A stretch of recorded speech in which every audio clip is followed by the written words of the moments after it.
Welcome to This Week in Wrestling History. All right, everyone, welcome back to The Mix, where we talk about prepackaged soup mixes. We're your hosts, Ryan and Jacob. How would that even work? Prepackaged soup mix? Like, you can do chicken noodle soup prepackaged. Right, like but dried. like, how many of those are there?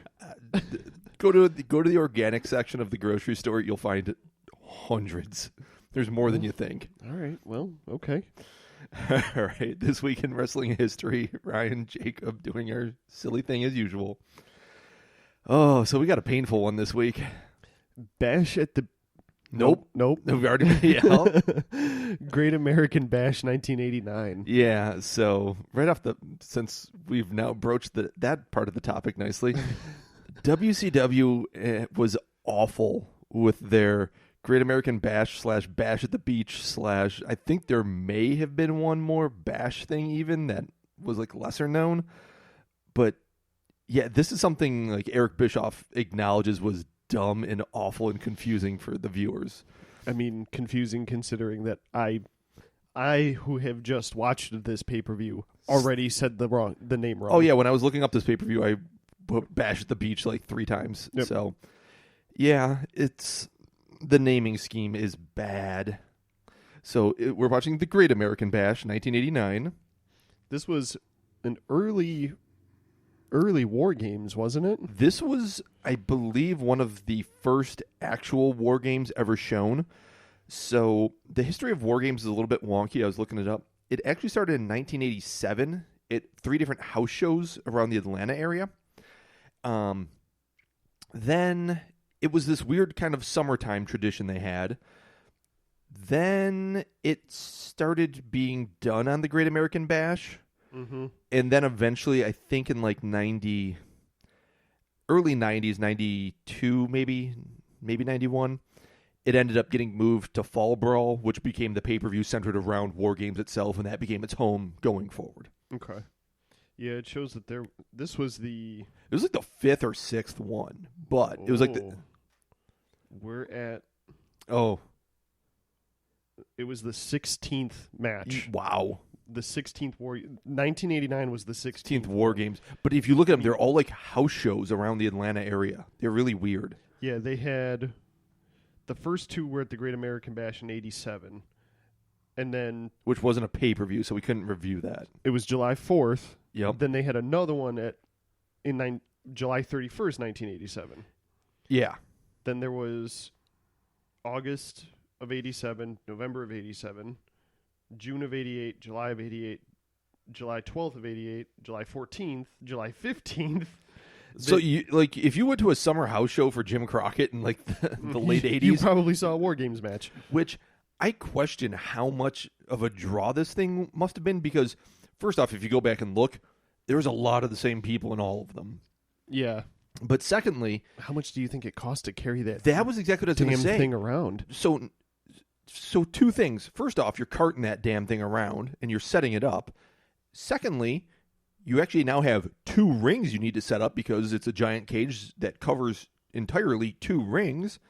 And now third, you're actually losing seats that you could put on the floor because you're taking up double the space for the ring. Yeah, and not only that, but now you have to bring extra barricades to push out farther. Oh, right. You have to bring extra floor mats to push out farther. You got 2 extra sets of ring steps. Yeah, there's just it seems like there's a lot of extra work that goes into having a War Games that, man, they were doing it a lot early on. So maybe it was worth it for how much it brought, how much of an attraction it was. But in the 80s, it was probably a sideshow spectacle kind of thing. Right, but man, was it hot enough to do it 16 times in 2 years? Like, that's right. A lot. Not to mention, it also just becomes weird later on when you just have 2 rings out there. It's not a good visual. No, and I think when NXT does it, they make it a little bit better because they split where the matches are. Yeah. If you... Because I'm sure we'll talk about it at some point. In this pay-per-view that we're watching, they always have the match in the same ring. almost all of them. There was a there's- couple that went into the other one, But they would come largely, back. Yes, largely. So, like, We'll call it the near ring and the far ring. The near ring being the one closest to the entryway. Yeah. Almost, I'd say 90% of the matches were all in that ring, or at least every match started in that ring, maybe with one exception. yeah, and a wrestler would get knocked over into the far ring. Yeah, sometimes. And then the ref would start counting as if it was like a count out thing Right. because they weren't in the right ring. Which only in some of the matches. In some of the other matches, the ref would just be like, all right, I guess we're going over here now. And just follow them through the ropes to the other ring. Yeah, exactly. There's no consistency. Well, I mean, shocking that there's no consistency in WCW. Yeah, that's a fair one. So why don't we perfect segue into the first match, because I have a big issue with this one. So the first match was really weird. It was basically a Royal Rumble where all of these guys, I think they had to earn entry into this. It was the King of the Hill Battle Royal. Two-ring King of the Hill. So this is not uncommon, and they would do this later. I forget the name of what it is, but this would actually be a match. A Battle Brawl, maybe? Something. Battle Bowl? Battle Bowl. That sounds... But I don't think that was it. So they actually had like a 60-person Battle Royal once with 3 rings. It was, yeah, it's a little bit much. So, anyways, how this worked is we started with 20 guys, a dozen, somewhere between a dozen and 20 guys. All started in ring A, in the far ring. And how it worked is you had to you'd get eliminated by being thrown over the top rope into ring B. And then in ring B, everyone would compete, and when you got knocked over the top rope to the floor, you'd be eliminated. And then the final was supposedly going to be whoever won in ring A versus whoever won in ring B. And then whoever won that would get $50,000 and be crowned King of the Hill. So, damn it, Bobby. That's where it starts to get fuzzy for me, because... So do we want to talk about the match, or do we want to just skip right to the end of it? Let's just... I mean, the match itself was absolutely garbage, and not to mention, apparently, the recording of this that WWE has access to put on the network was incomplete. There was technical difficulties because there's a the bunch match of little... skips. Yeah, there's a bunch of little skips and cuts, which, I mean, that in and of itself is no real big deal in the grand scheme of things, but it's a little something to note. But before we finish, kind of surprising, I didn't notice Scott Hall was in this match. Yeah, Scott Hall was in this. That was the only thing I was going to mention about this. Scott Hall was in this as a blonde, and he went by the name Scott Hall. Was he one of the blonde guys in there? Oh, yeah, he was one of the big blonde dudes in there.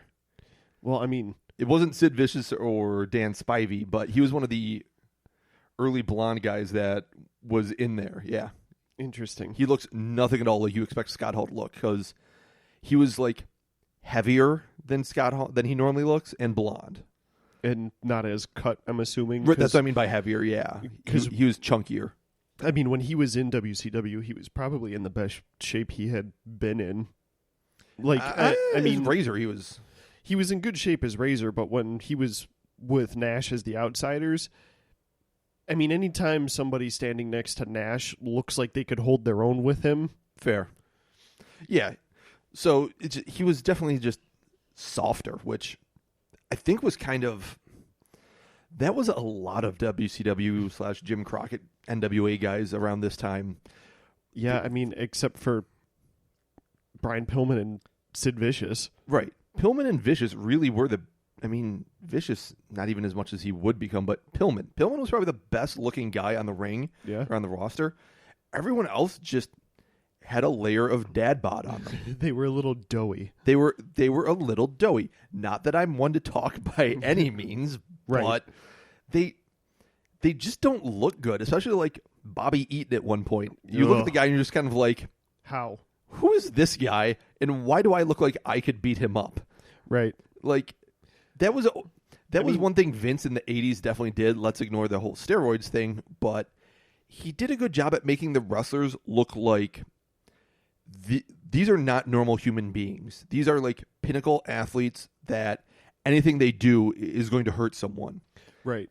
In WCW, it was more like well, I guess this is a tough guy because he's going up there and having a fight for 20 minutes, but nothing about this looks anything outstanding to me. Like, for instance, Dan Spivey. He looks like a guy that I would bump into at Walmart. Yes.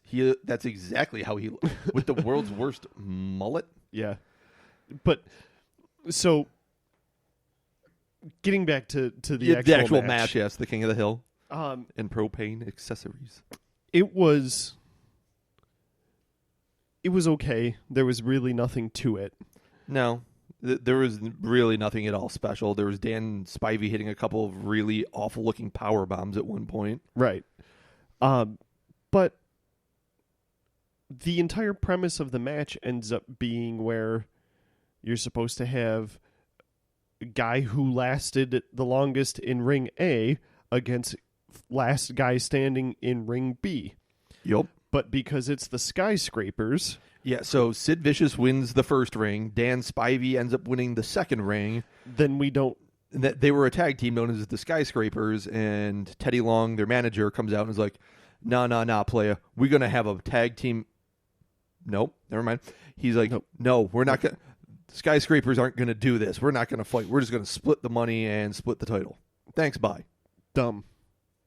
And because it cut halfway through him talking, yeah, I was like, "What the hell just happened? Who won? Yeah. Did they have a match? Like, no, what happened?" They just decided that they won as a tag team. So upsetting. Which the only point there would be, okay, we're going to get some more heat on these guys, but these guys would never do anything.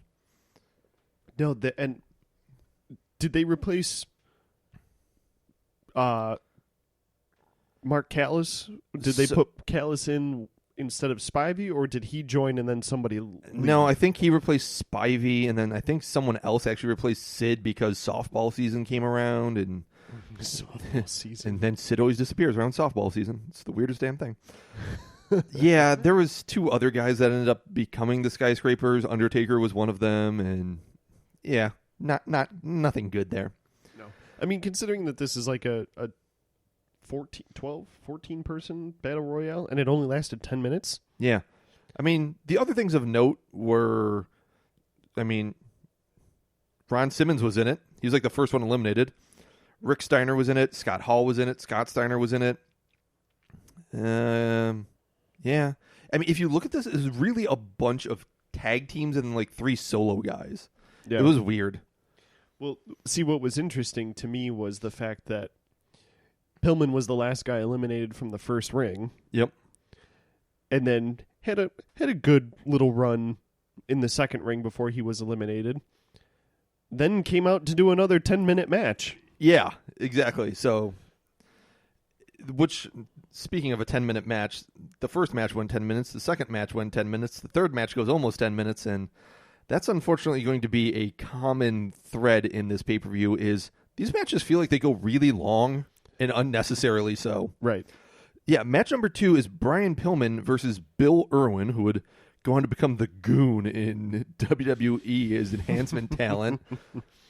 Yeah, it was a meaningless opening match that went over 10 minutes, and it was not good. Nothing about it was good. Nothing at all. No, because you hit both of these guys were in the battle royale that just happened. No, Bill Irwin was not. Only Pillman was. Oh, he wasn't? Nope.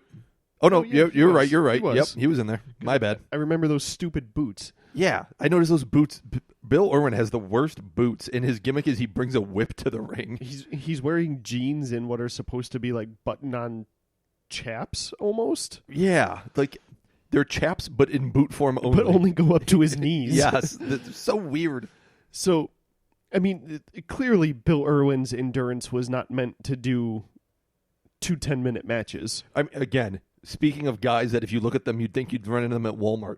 Bill Irwin looks like you would run into him at Walmart. Yeah. But, I mean, clearly Pillman carried this match. Oh, yeah. He was the only redeeming factor of this match, and there wasn't much of it. No. It ends with Pillman winning with a high crossbody, I think. From the other ring. Oh, yeah. He climbs up to the top rope of ring B. Yeah, and jumps into ring A. Yep. Yeah. Okay. So cool, I guess. Yep. I mean, considering that Brian Pillman's supposed to be the high flyer of WCW, yet we get Great Muta later on. Yeah. Well, Pillman was more of a flyer than Muta was, honestly. Yeah, but did Pillman do a moonsault? Nah, fair point. All right. Match 3 was, hey, our good buddies, the Skyscrapers, now collectively the King of the Hills, versus the Dynamic Dudes, Johnny Ace and Shane Douglas. Yeah. So Yeah, this was part of that failed Dynamic Dudes era. yeah, but this time they didn't come out with skateboards. No, there was that. They came out and tried to play Frisbee with a kid in the crowd that was having none of it. Yeah, the kid just kind of sat there. Yeah, they threw they pick up this chubby kid over the guardrail and bring him like into the ringside area, and they back him up like 4 feet away from Johnny. They throw him a Frisbee, and they're like, okay, now throw it to Shane, who's on the other side of him. And the kid's like, huh? I get a Frisbee? What? Frisbee for me? Yeah. Never work with children or animals, guys. Nope. It's rule number 1 of showbiz. So, again, another 10-minute match that should not nearly have gone 10 minutes. Right, exactly. Honestly, I skipped it. I don't even know who won. The Skyscrapers won, I guess. Skyscrapers won. The only thing of note is that you have Dan Spivey doing almost everything to the point where the crowd is chanting, "We want Sid." Sid gets in the ring, does a big boot, does a clothesline, tags Spivey back in. Crowd immediately starts chanting, "We want Sid again." And So the crowd was really weird. That's something I noticed later, and we'll touch on it. But for a late 80s crowd, they were kind of smart. They got kind of hot at points, too. Mm-hmm. Like, early on, no surprise, Dead. they were dead. Dead But for almost everything. yeah. Once I think we get to the Steiners or the Sting match, then they really start coming alive a bit more. But, all right. Anyways, yeah, this match was a whole lot of nothing for me, so. All right. The next one was better. Yeah. So we have a tuxedo match. Those are always good, where the point is to strip your opponent down. And we have Jim Cornette versus Paul E. Dangerously. Why? So this was at the point where Cornette had actually done a face turn, which, believe it or not, isn't this just before he turns heel again on somebody? Against the dudes. Yes. I think it may be almost a year until then.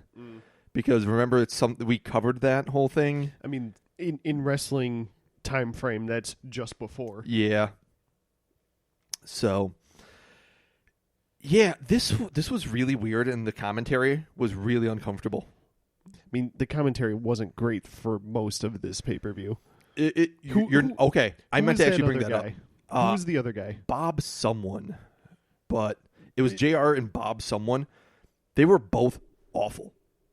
Yeah, this is early in very early in JR's career, isn't it? He's probably almost a decade in, I think. Well, right. So he gets good in WWF. Yeah, because he's probably got Vince yelling in his ear. Right. He was really bad here. He was really, really bad here. So this was the commentary on the tuxedo match was a very, very, very weird and uncomfortable mix between homoerotic and homophobic. Yeah, it was weird and uncomfortable, and not surprisingly, very indicative of how they announced women's matches for a long time. Yeah, it got to the point where they especially Bob, whatever his name was, was definitely hitting the more homophobic side. Right, like they were very man, it was so weird. It was so weird. I'm trying to there's no good way to even explain it really, where I almost recommend going and watching it for learning what not to do. Yeah, or how not to behave on camera. Learning what bad commentary is. Right. It was just super uncomfortable. So, yeah, because they're really getting into it and wanting to see Paulie stripped down to his underwear, but then also talking about how they were both hitting like girls and very effeminate, and It was just weird. And it was very much, I guess, par for the course for the late 80s, but it was weird and not good and cringy in all the wrong ways. Yeah, I mean, again, probably listening to it in 1987 was 89. 89. Sorry, I mean, you listen to this in 1987, you got yourself a time machine, sir. still thinking war games and all that. Yeah. But listening to it in 89, like you said, probably par for the course. You probably wouldn't have batted an eye at it. Yeah, exactly. But in 2019, you're like, I don't think you should be saying that. 30 years later, like, ugh, this is Not good. This is not good. Not at all. Like, what? You shouldn't say that. Yeah, so Paulie ends up losing when he goes to throw some powder into Jim Cornette's face. Cornette kicks his hand into his own face. He powders himself, and he gets stripped. And he runs back into the lockers wearing some, I'd say tighty whities, but they were blue. yeah. Okay, whatever. So, I don't remember where it pops up. Did you see the sign somebody had that they, like, definitely focused on? Because throughout commentary, they were talking about how, especially later on in the night, how WCW wrestlers weren't, and they took pot shots at people who were in WWE. You're talking about the blurred sign, aren't you? Yes. Yep. I don't remember where that shows up, but it's some fan has a sign that the camera pans in at that says what WCW rocks and WWF sucks. I think it was NWA rocks and WWF sucks. That's yes. what it was. Yeah, and the WWF was blurred. But the reason I think that was blurred actually is because it was WWF, not WWE. I think, right. Which, didn't exist at the time. I think had it actually said WWE, they wouldn't have blurred it. Still would have been kind of funny if they had. But yeah, they had to blur it because they can't use WWF anymore. But did you hear this parts on commentary where JR and Bob What's-His-Face were talking about how the people in the NWA are the best and they don't look like they have spent years tanning? Yes. Or what was the other one? Which, I mean, Brian Pillman does. Right. Pillman exactly had the WWF at the time look. Well, there was another one that as I was listening to it, I was like, oh, well, if that's not a shot at Hulk Hogan, then I don't know what is. Yeah, they were low key, definitely bringing some heat because I'm pretty sure at this time NWA was just losing money hand over fist. Yeah, it was not great at this point because what, 2 years, a year later? I'm not sure what you're referencing. A year later, isn't it when they start the split? Oh yeah, they start the transition from NWA to WCW. Yes, believe that started in 90, 91, and then by 92 it was completely WCW at that point. And that's actually when Bischoff took over. Was in 92. Yeah, so. Like they started transitioning where they started calling everything NWA WCW. Yep. Then they started calling it just the WCW. Yep. But they had the NWA titles. Yep. And then they started calling the titles WCW. Yeah, that weird mishmash time. Yeah. Yeah. Nope. I mean, I guess if you're going to transition out of it, it's probably the easiest way to do it. Yeah. All right, so after our awful tuxedo match, we have a Texas Tornado match, which is a tag team match where everyone's legal all at the same time. It was the Steiner brothers, Rick and Scott, with their valet, Missy Hyatt, against the Varsity Club, which was Kevin Sullivan and Mike Rotunda. I kind of wish that we used to get tornado tags quite a bit in like the Attitude Era. I don't know if they were necessarily tornado tag matches as much as it was, fuck the rules. But. Well, they actually had some. Well, it might not have been the Attitude Era. It might have been, what do they call it? Ruthless aggression. Ruthless aggression, yes. We got quite a bit of those during that time frame. And they actually labeled them as tornado tags. And like, as hard as it would be to keep track of that stuff, I kind of wish we would see more of them. Yeah, that's you hit the biggest problem is that it's really hard to split your focus like that. Yeah, and it just so I mean, if we look at how New Japan does like their giant tag team matches all the time on a lot of their cards, it's so that each individual guy doesn't have to do as much. Right. Whereas with a tornado tag match, Both guys have to do just as much as a singles match. Exactly. So Yeah. you have 4 guys now carrying on a singles match instead of 2 guys. I mean, given who WWE has now, they could pull it off. I'm about with to say, some of given them. that the amount of talent they have, you're not wrong. I mean, you put the Usos and the Revival in a tornado tag match, I think it would go pretty well. It actually might be a little bit more interesting if they did it with. They do that with some of their upper card guys instead of just doing a normal tag match. Do a tornado tag match with, like, say, Finn and Kofi versus Joe and Andrade. Yeah, or even have, if you're doing 2 like a face champ and a tweener that's challenger Yeah. against 2 heel challengers. Right. And not to mention, that's also a good way of. I think that'd be a decent way, and they don't do it like they used to because this is actually a decent way of kind of ending one feud and starting another where, say we have Finn and whomever versus Andrade and Joe. Yeah. Cool. You've had Finn beat Andrade X number of times. It's clearly that we're not going with Andrade down this route. Mm-hmm. You have this tornado tag match where it starts off Finn and Andrade versus Joe and whomever.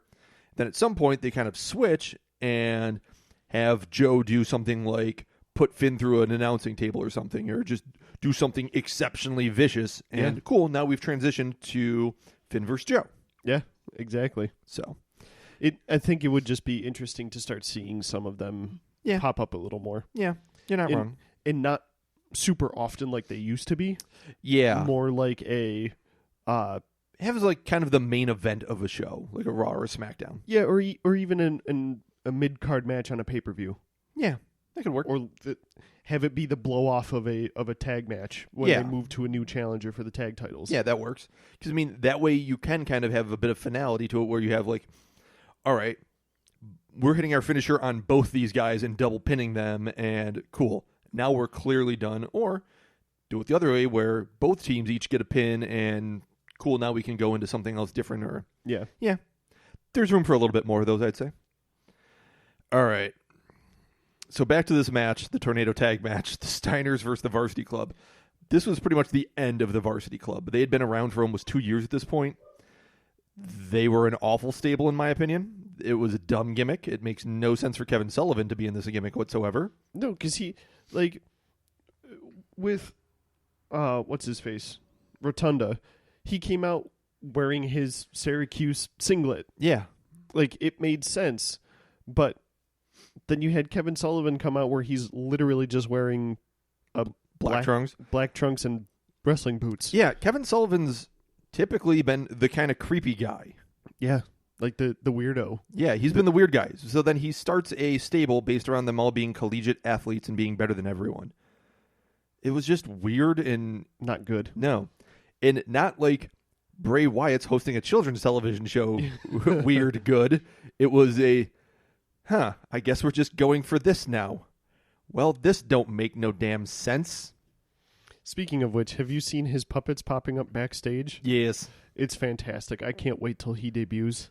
Re-debuts. Yeah, so I'm so glad they're slow rolling it and not just rushing it into something. So there's a lot of things that you need to have kind of pushed through pretty quick.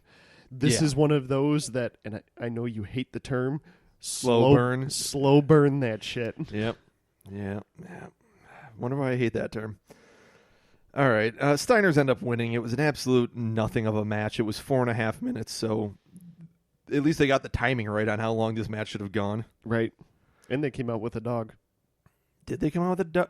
That's no way to call Missy Hyatt. Not her. They actually came out with a dog. That can be a heel announcer from the 80s, too. Jeez. Yeah, they came out with a dog because dog-faced gremlin. Oh, yeah. And at one point, they had a shot of Rick kneeling down next to the dog, and he looked like the dog. Well, you know what they say, dogs and their owners end up looking alike, so. Yeah. All right. Next was definitely the best match on the card. That should have had more than more time than it actually Yeah, had. it went almost 9 minutes. It was just shy. It was like 8 3/4. Should have had more. Yeah, it was Sting, the NWA TV champ, versus the Great Muta. So this was like 6 months into Muta's run in NWA. So he'd only like really come in at like the start of the year. He had not been around, so he's still undefeated. And yeah, there was a lot of fan support behind him. Which, I mean, look at the guy. How could they not? Yeah. I mean, you get a lot of fan support behind Sting, and then you make the edgier version of Sting. Pretty much, yeah. It was Sting versus Dark Sting almost. Yeah, except a guy who could wrestle. Yes, instead of just doing strongman things. Sting comes out with Hot Stuff Eddie Gilbert, whose gimmick is, I guess, he's a redneck. I did not understand what this guy's shtick was. He looked like your stereotypical 80s NASCAR fan. Yeah. Like mullet and everything, and just Like denim baseball hat, too, and he was married to Missy Hyatt for a while, so good for him, I guess. Exactly. Best match on the card still wasn't great. There was some weird stuff where at one point Sting does the dumbest suicide dive known to man. Muta gets chucked to the outside. Sting hits the far ropes, runs, and then hops over the top rope to the floor so he can stand and then punch Muta. Yeah. He just hops over the top rope, lands on the floor, and punches Muta. Yeah, I mean, Sting's not a flyer, and it's still way too early for really those kind of moves, I suppose, in pro wrestling. But it was so close, but he missed the whole... Well, remember, is this still the time where if you dive over the top rope, you get DQ'd? Oh, no. You could dive over the top rope. You could not send your opponent over the top rope. That's what it was. You couldn't attack. You couldn't jump off the top rope either. I don't know how that would work. Which, if you can't jump off the top rope, that doesn't make sense because Pillman won with a crossbody. So that rule must have come after this? Okay. Because, then later on in this match, Muta hits a moonsault. Yeah, so clearly that rule wasn't in effect here. The over the top, I don't think either of those rules were in effect right now. I think that comes in like 90 to 92. Okay. And during the Jim Herd era. The crowd popped hard for that moonsault. Oh, yeah. And the crowd, so this is the point where they kicked it into gear. The crowd really came alive when the Steiners came out, but now they were super hot for Sting and for Muta. More for Muta, honestly, than Sting, but still both of them.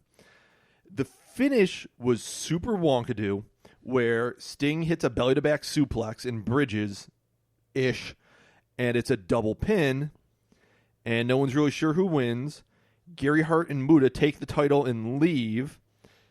A second ref comes out. I think they announced that Sting... They originally say that Sting won. Yeah. Because the first ref got red misted in the face. Oh, okay. First ref falls through the ropes, ends up in ring A, because this match was taking place in ring B. Yep. But started in ring A. Yes, they swapped. So ref falls into ring A. Another ref comes out. That ref announces Sting as the winner. The original ref announces Muta as the winner. Correct. However, when you go back to replays, they keep saying it was a double pin. Yeah. But I think the final official decision was a double pin. However, Muta grabbed the belt and left, and the crowd was announcing, this is bullshit. Right. But if you go back and watch, like I went through and watched the little slow-mo replay that they played, if they had announced it as at least... I don't know how they could have done it, but it was definitely not a double pin because Sting's... Yeah, Sting's definitely... Both of Sting's shoulders are up. Yeah. And then right after the 2 count, Muta's shoulder comes up. And then the ref still counts it as 3 and goes. It was really wonkadoo and not great, but basically they didn't want to take the title off Sting just yet. Eventually Muta would. And they didn't want Muta to have a first official loss yet. Right. So, which, I mean, it's one thing if you have a convoluted finish. It's one thing. It's a completely other thing when you can't even do the convoluted finish right. Right. Which at least WCW and their great finishes. At least WWE, when they do a confusing finish, 9 times out of 10, it's going to be that would make sense as to why it would be confusing. Yeah. This was your classic Dusty Rhodes finish, honestly, is what this was. Yeah. This was a Dusty. And I just got distracted by Teddy Long laying the worst boots ever to Johnny Ace in this match. Yeah, and commentary then states, I think it's more insult than actual injury. Yeah, sure was. That was the worst looking laying of boots I've ever seen. All right, anyways, back to our actual review here.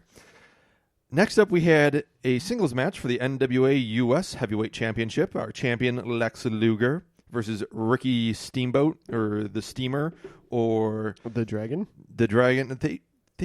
God, the announcing was so bad. They kept giving him like 87 different nicknames. I will 100% say that after the entrances, I skipped this match because I do not like watching Lex Luger wrestle. No, I skipped to the end. So the entire point was this was supposed to be a no DQ match. Then Luger came out saying, I absolutely refuse to have this match. If it's no DQ, I'll take my ball and go home. And everyone was like, okay, Ricky's being a good guy, and he agrees to make it no DQ. Then Lex brings a chair in, and Ricky hits him with the chair and gets DQ'd, and blah, whatever, moving on. Yeah. The only thing that I enjoyed about the entrance was Ricky Steamboat coming out on a surfboard that people were holding up with a dragon. He came out on a plank of wood, yes, holding a Komodo dragon. Did you see it? It had the same little gi shirt that he had on. No, it had like a spiked vest on, like it was a road warrior. Did it? 'Cause Yeah. to me, it looked like it had a. Oh no, it was a spiked vest. It was. It was something. That was the best part of this entire pay-per-view, the Komodo dragon being dressed up. Yeah, dressed up Komodo dragon's pretty up there. All right, next up we had our longest match on the card at 22 minutes of War Games. It was the Road Warriors, Hawk and Animal, the Midnight Express, Bobby Eaton and Stan Lane, and Dr. Death Steve Williams, versus the Fabulous Freebirds, Jimmy Garvin, Michael Hayes, and Terry Gordy, and the Samoan SWAT team, Samu and Fatu. Yeah. This went forever. I feel like the only reason it felt like it went forever was because it wasn't good. No, it wasn't good. And the whole premise of War Games where two guys start, and then after 5 minutes, someone from Team A comes in, then someone from Team B comes in, then 2 minutes later, someone from Team A comes in, 2 minutes later, someone from Team B comes. It takes forever. Right. But again, I feel like it's because it wasn't a good match. Because going back and looking at when NXT did their 2 War Games matches. Yeah, so you can do war. Yeah, I mean that's the biggest thing is no one gave a fuck about any of these guys, like the Road Warriors. But then fuck off everyone else. Right. The first NXT War Games match went 36 minutes, but that's the one that had Undisputed Era, Sanity, I believe. Yep, versus Sanity and Undisputed Era. Sanity and the Authors of Pain with Roddy Strong. Yep. Then the second War Games went 47 minutes, but that had Pete Dunne, Ricochet, and the War Raiders against the Undisputed Era, and this is when Roddy Strong had joined them. Yeah. Like, okay, give me those matches at 50 minutes long. Right. Sure. Yeah, that's no problem because, well, those are actually good athletes doing interesting stuff. It was back. So people have bitched about the cage in NXT War Games being different, that it's taller and has no roof on it. Cool. Yeah. That's way better than the one that they currently had where you couldn't climb to the top rope because you had 3 feet of clearance between the top turnbuckle and the ceiling cage. Right. And if you have the Road Warriors in it, yeah, how are they? How are you gonna do the Doomsday Device? Yeah, right. I mean they tried and it was really ugly and really silly and dumb. Mm-hmm. Yeah, overall, it was just. I mean, if you like old school wrestling, you'll probably love it. Like if you love mid '80s wrestling, you'll probably enjoy this because it's. I don't know too many people who like mid '80s wrestling though. It's a bunch of overweight guys hauling off and whacking each other for 20 minutes. Yeah. I guess that's a thing that happens that someone may enjoy. I'll pass on that. Yeah, me too.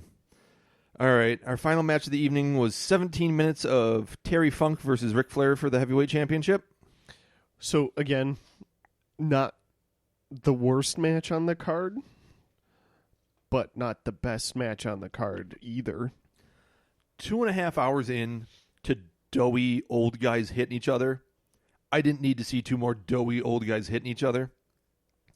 The build up to this one was that Ric Flair, he's been in a lot of accidents. He was in a plane crash back in the day. At this point, his neck's on borrowed time. Terry Funk's the master of the pile driver. If he hits that pile driver, he's going to cripple Ric Flair. That's our story. Cool, fine, whatever. If the energy hadn't been completely sucked out of me by the awfulness of everything else going on this card, Or the crowd, for that matter. yeah, I may have given a damn, and I may have enjoyed this, but I couldn't deal with it. I was just done at this point. This card was such a battle to get through. So, you know what really gets highlighted in this whole thing for me is, as much as you might hate, anyone might hate comedy matches, anyone might hate whatever weird kind of matches there are, they play a role on pay-per-views by breaking stuff up. And this was just too much of the exact same stuff. Even, like, their tag matches weren't anything different because the only they had 2 tag matches, but one was a tornado tag match, so that really didn't... It was all just a bunch of doughy white guys hitting each other. Yeah, there was no differentiating factor in any of these matches. The most different match was Sting versus Muta, which was by far the best match because it was the most different thing on the match. Yeah, because you had 2 guys wearing face paint, and one of them was spitting colored water at people But they were actually doing closer to wrestling than anyone else. Like, I don't know why you call just throwing a bunch of forearms and clotheslines and haymakers wrestling. Like, that's what most of this stuff was. People talk about, and they don't do wrestling anymore. They're like, this was for real wrestling. No one was doing any of that shit. Right. Like, the most you got aside from the Sting Muta match was Pillman doing a crossbody. Right. There was so little on this card to differentiate most of the matches from each other. It was just and the only quote unquote comedy spot we had on here was the tuxedo match, which was they weren't wrestlers. Right. It was at one point we had Paul Heyman bashing Jim Cornette's bad knee with a phone, and Cornette barely understood how to sell it. Yeah. Which, that's Jim Cornette. The dude knows something about wrestling, even at this point, even though it wasn't early in his career, but he wasn't a rookie by any means. Yeah. Like, he knows how to sell a punch, but he didn't know how to sell anything else. Yeah. Heyman was working his leg, and he wasn't selling it. He was just like. Right, and then as soon as Heyman was done selling it, he would stand up and walk around like it was fine. Right. Cornette just did not grasp that concept whatsoever. He should have been selling that knee like he was dying and was never going to walk again. Which was the premise of that match. Right. That he's got a knee brace on. Yeah, he always has a knee brace on, actually, because ever since the scaffolding match 2 years ago when he took the fall and legitimately fucked up his leg. Yeah. But they never... Yeah. Never does anything with it. Nope. So, overall, Great American Bash 1989. Don't watch this thing. Don't do that. Do yourself a favor. Let us have taken the bullet for everyone else. Do yourself a favor. If you're going to watch anything on this, make it the Sting Muta match. Yeah, watch Sting and Muta. Watch the tuxedo match for how not to ever do announcing. And there you go. There's your takeaway. Or how to not sell. Yes, how to not sell. If you want a clinic in selling, watch this as your do not do. Yeah, let's not do that ever. All right. We have anything else before we go?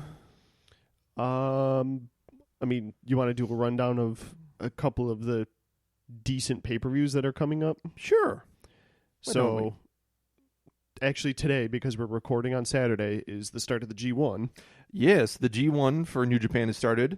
We should probably have brought up the blocks before we started talking about it, but it looks good this year. There's going to be some good stuff going on. Yeah, I'm pretty sure we get Okada and Tanahashi in the same block, if I'm not mistaken. John Moxley is making his G1 debut. Who else do we have? I know we have Naito in it. I know we have... Will Ospreay's in it. Yep, Will came in it. Takagi is in it. Takagi. Okay, so Block A, we have Lance Archer, Meh. Evil, Okay. Bad Luck Fale.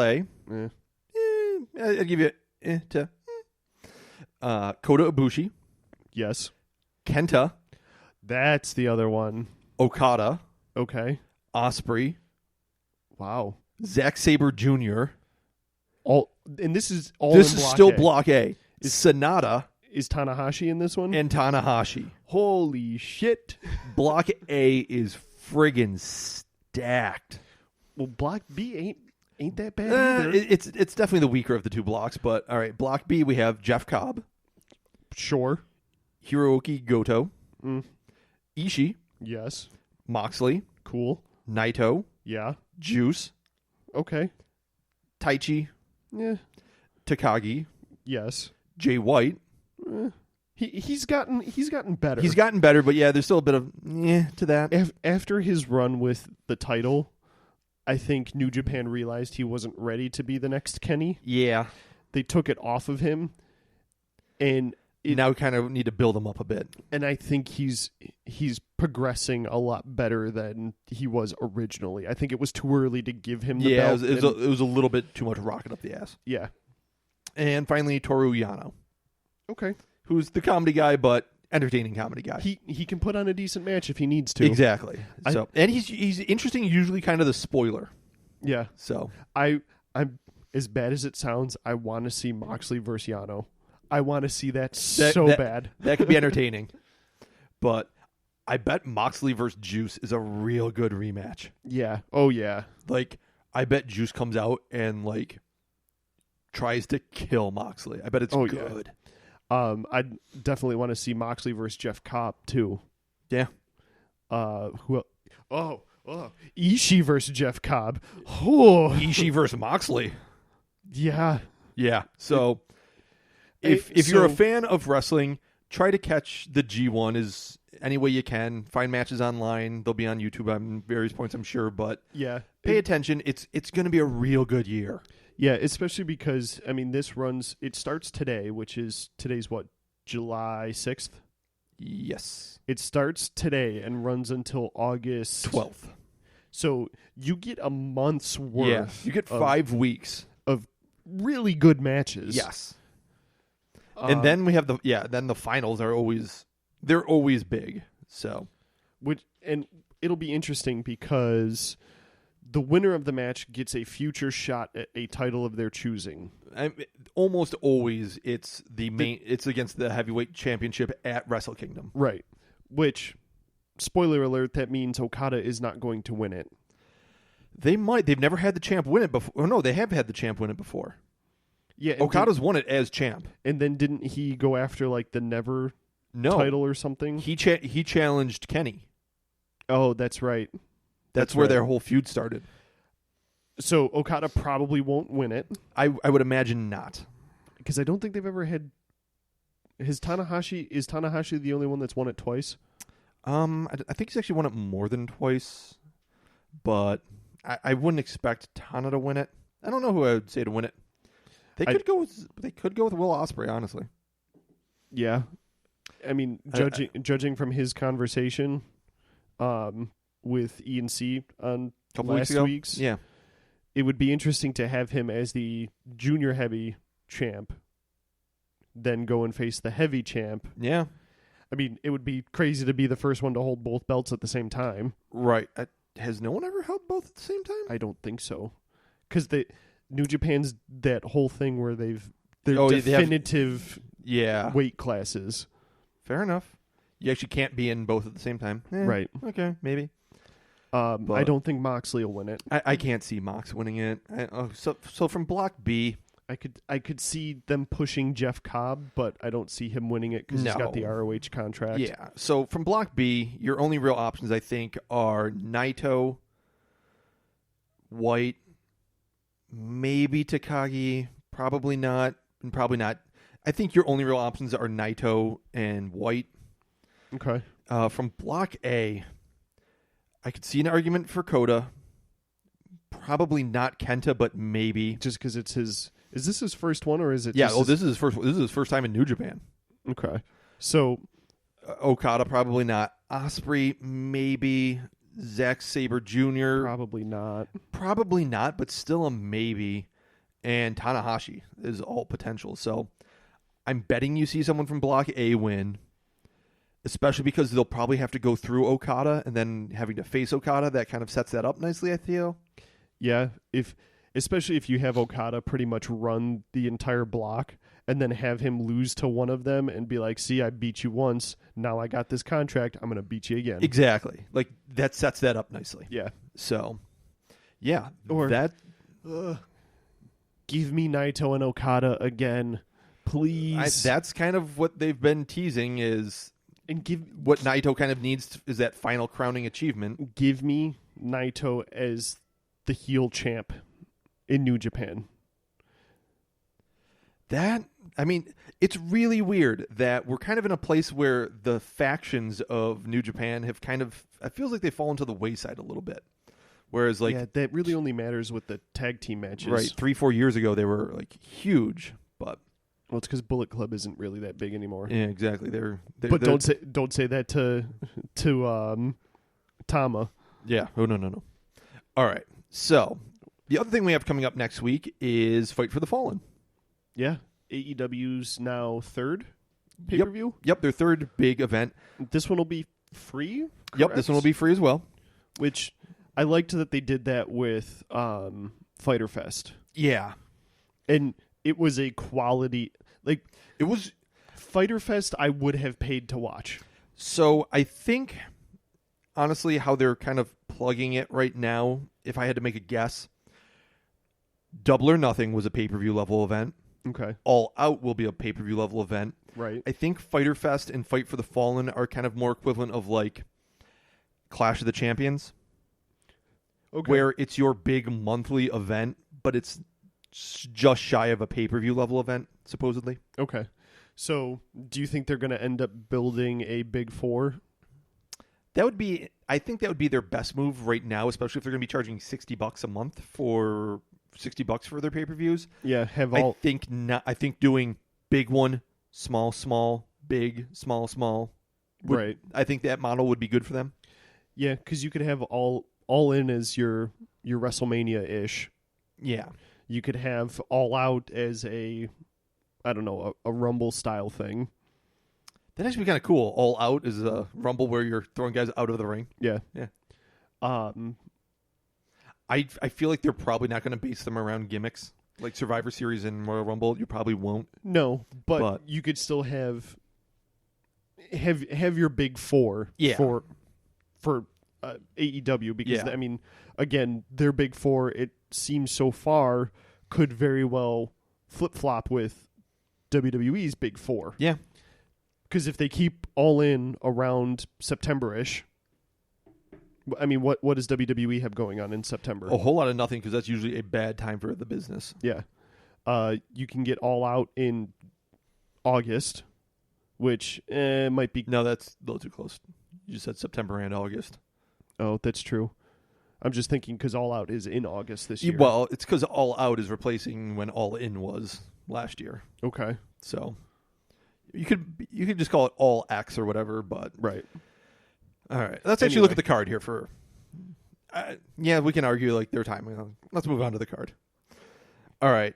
I'm going to be honest. This card does not look fantastic. It looks fine, but doesn't look great. So match number 1 is Brandy Rhodes versus Allie. That'll be interesting. It's not going to be great. It'll be interesting if they can do. I bet more than anything, this is just going to set up faces and heels and kind of draw the lines of the women's division in All Elite. Which I completely get. But I feel like if Allie could wrestle anybody who doesn't necessarily need to be good at wrestling. It would be Brandy, because Brandy, judging from who's trained her, could probably tell a decent story in the ring. Yeah. I haven't really seen much of either of these ladies. Allie's fantastic. Is she? Okay, cool. If you get a chance to watch her stuff with Rosemary in Impact. So speaking of, they just All Elite put up on their YouTube channel for free the match from the Fighter Fest, the pre-show. Riho versus Yuka Sakazaki versus Nyla Rose. So good. Holy shit, was it really, really good. Nyla looked a lot better in this match than she did at Double or Nothing. Yes. Yeah, without Awesome Kong kind of overshadowing her. Mm-hmm. She still has room to grow, but she looked really good. Yeah. And Yuka looked really good. Yuka is low-key one of my favorites right now. Yeah. She's not the best performer in the world. She's still got some room to grow, but she's like, what, 7 years old? Yeah. But in reality, she's what, like probably 22, I would guess. Yeah. She's super young. The energy she brings to the ring is amazing. Yeah. She does the whole magical girl anime thing, but it's great. She's doing Kairi Sane better than Kairi Sane can do right now. Yes. And they just let her, they're giving her gimmick, they're giving her room to just be this, and it's really fun and it's great. All right, so what do we got after that one? All right, next up we have Kenny Omega versus Shima. That should be good. That should be really good. Then we have Cody and Dustin versus the Bucks. Okay. That'll be fine. Yeah. Adam Page versus Kip Sabian. I haven't seen much of Kip Sabian. He seems good from the little bits we've seen of him, but what? Yeah. I think they're just trying to give Hangman a payday. Yeah, so that's why this show more than almost anything else really feels like a Clash type thing. Yeah, because it's the filler to get to the next story point. Right. And then the fifth match that we have announced is, pardon me, Jimmy Havoc, Darby Allin, and Joey Janela versus MJF, Sammy Guevara, and Shawn Spears. Again, that's odd to me because Jimmy Havoc should be a heel.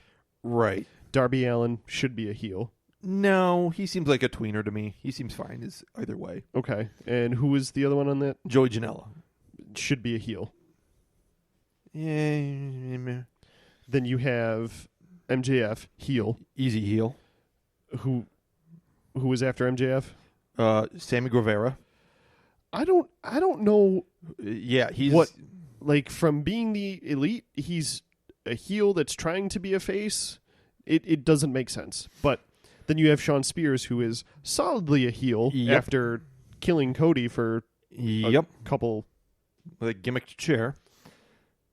Yeah, so that's a thing. I think we'll see Cody interfere at some point and set up something with Spears. Like I said, the biggest thing that we're expecting out of this whole thing is just that this is going to be setting up this is going to really be setting up All Out and maybe even the TV series.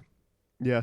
And it'll be interesting to see if that last match, that 6-man tag, if they do any hardcore stuff with it, because you have the 3 hardcore guys on one team.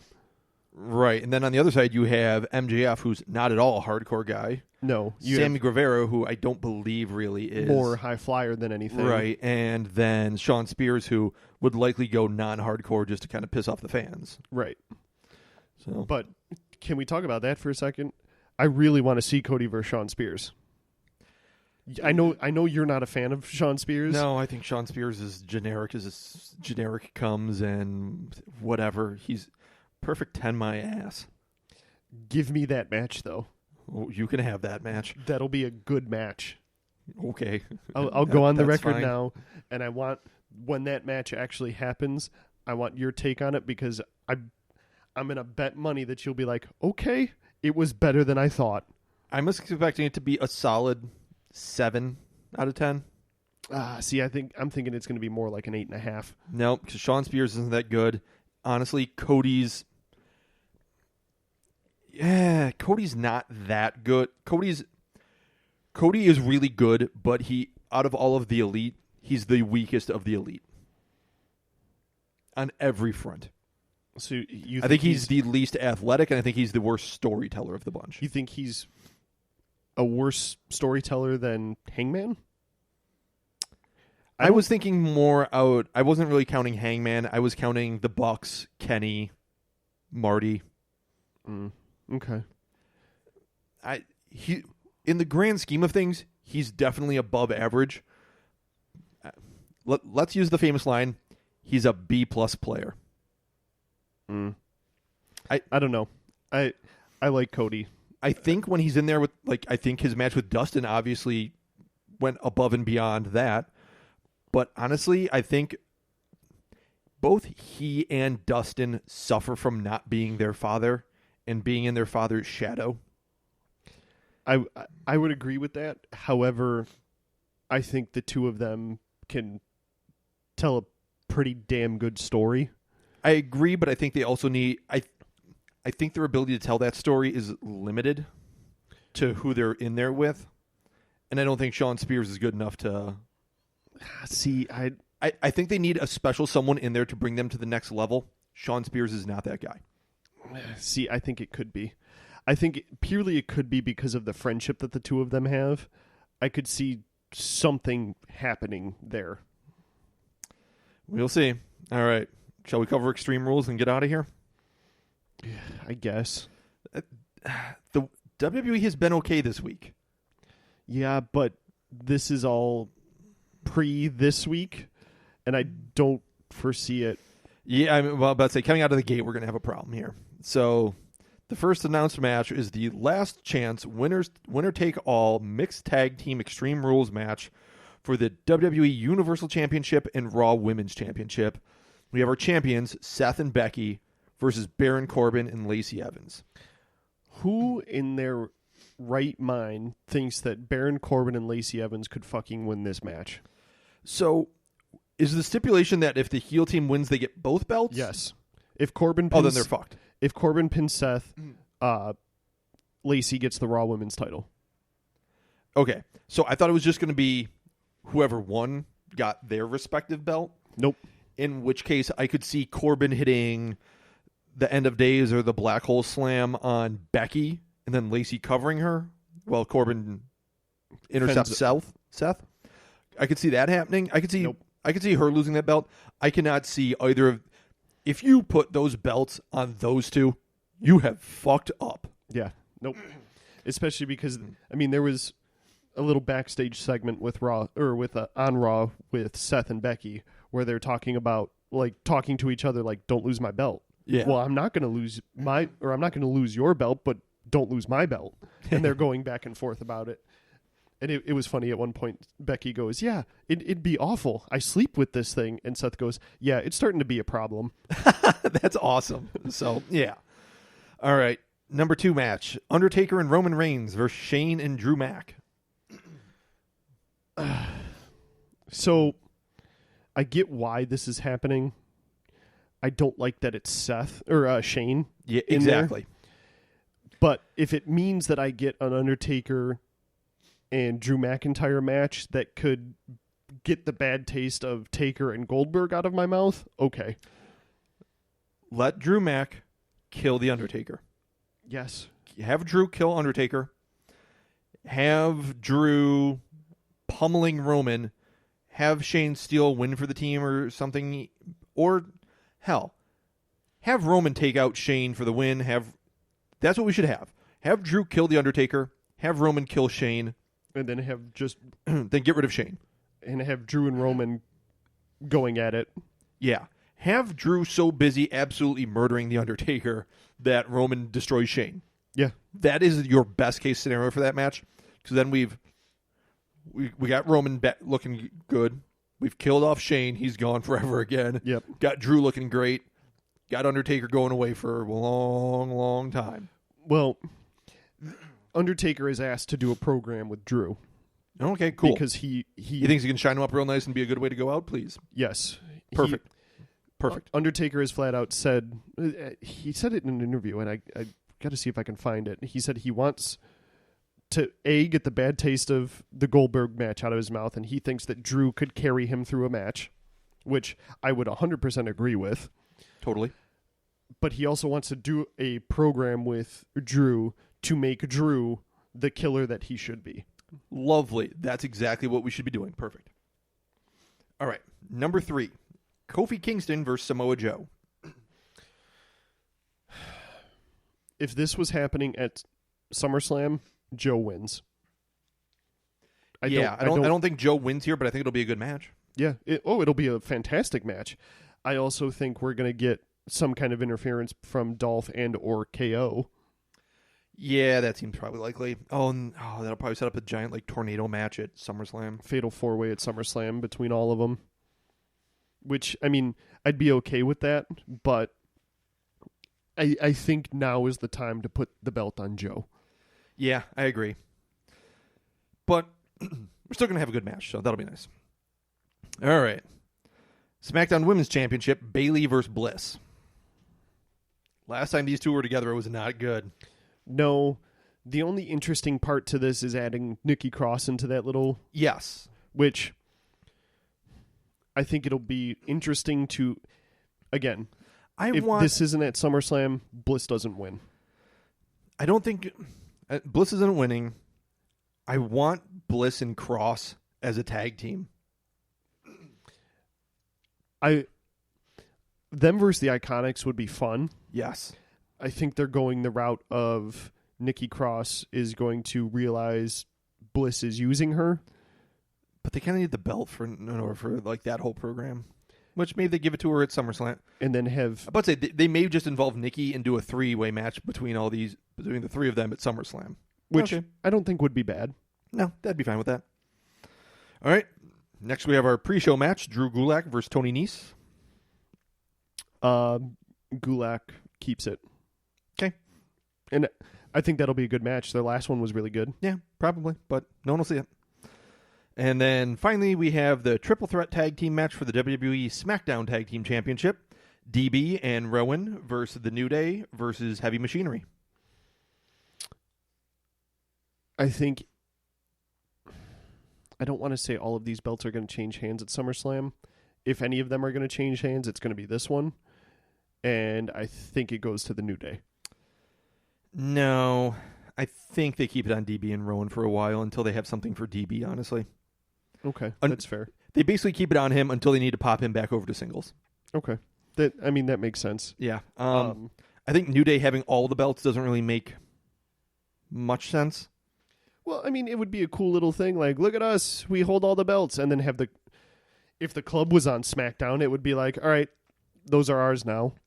Actually, that might be a good thing. That could actually be kind of... I don't know if they do it now.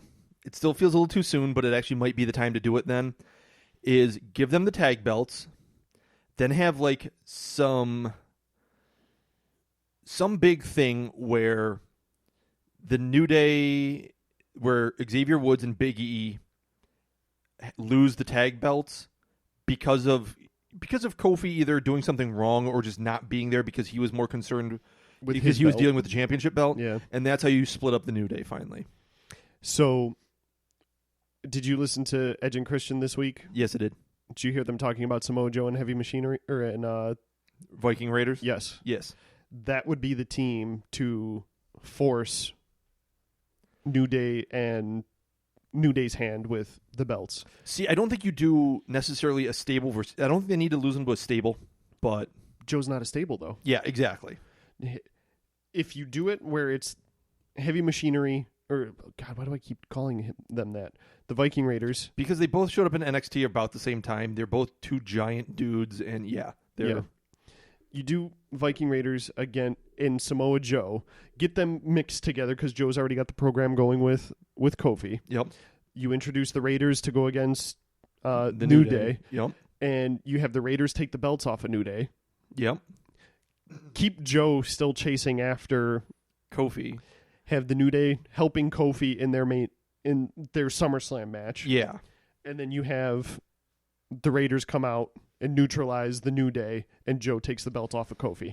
Right. Like, you could have something where it's Viking Raiders versus New Day. It's SummerSlam. It's the three guys in New Day are all out. It's just the Viking Raiders. During the match, Joe comes out, like, stares down Kofi or something, or goes after Kofi. The New Day gets distracted because they're like, oh no, Kofi, don't do that. Right. They get distracted, and then, like, maybe Joe even, like, plants Xavier with that Uranagi in the corner. Yep. And that's how the tide turns. They lose the tag titles that way. Big E's like, wow, that was just great until your whole thing until Joe came down because of you, Kofi. Yep. Like, dude, plant the seed. It's like, yeah, exactly. You can start things that way. Yep. And then, I mean, if you want to go man, be tough. But yeah, you can go full blown heel turn. Have Big E cost Kofi the championship against Joe. Have their little program. They have a program while Joe does whatever with someone else. Joe could lose the belt to a face, and then you could have Big E. And Xavier's trying to play peacemaker between the two of them. Well, right, but I'm just saying eventually Joe loses the belt down the line. By that time, the Kofi Big E program's done. You can have Big E go against whoever is the face champion at that time. Yep. Yeah, that all works out. All right. That feels pretty good for this week. We covered a really awful pay-per-view. Covered 3 upcoming things from 3 different companies that all sound like they have a lot of potential. They could be better. Yeah, and WWE, they're still in a transitional period, but the ship might be starting to turn. I'm not going to say that they've turned it around, but it's going to fucking need to. Yeah, like Raw this week was better than Raw had been in a while, it seemed. Yes. SmackDown was about par for the course. From what I've been hearing, though, is that Bischoff did not take over this week, or right, was not. And well, I don't think Raw being better this week was. Oh, that's all Paul Heyman's doing. It's not all Paul Heyman's doing. He right. had his fingers in it. I think as time goes on, it'll be more and more. But I mean, it just seems like less spur of the moment, knee jerk reacting booking, which is the biggest thing they need to do. They need to figure out where they want to go, and not change course midstream. And everything they're setting up feels decent, with the exception of Corbin and Lacey. They're both, bleh. Yeah, and from what I've been hearing is that Bischoff has not. He wasn't at SmackDown last week, but he had sent plans or had ideas or stuff, and they had kind of started using them. Cool, but I don't think it was nearly as much as what Heyman did on Raw. Fair enough, which is totally fine. That entire Maria and Mike Kanellis segment, all Paul Heyman. You say that, I don't know if I'm fully convinced, but I don't think it really matters one way or the other. So the only reason it just seems like it's getting better. Yeah, the only reason I say that specific segment was Heyman is Heyman has come out and said that Maria is one of the best creative minds in WWE that he's ever worked with. Wow. All right. Yeah. So, hey, I hope they get better. Every company doing better is just going to be better for the business. It's going to be better for everybody. Exactly. Hope AEW pushes them. Hope WWE pushes right back and makes AEW have to be better. Hope New Japan keeps being New Japan and keeps creating awesome things and giving us awesome matches. So, and then we're forced to get ROH better, and everything just gets good. Right. Be better for everyone. Be better for. I want just everything to be better for the viewer, to be better for the workers, to be better for. I want the business to be good. That's all I want. Yep. All right. That's it. We're history.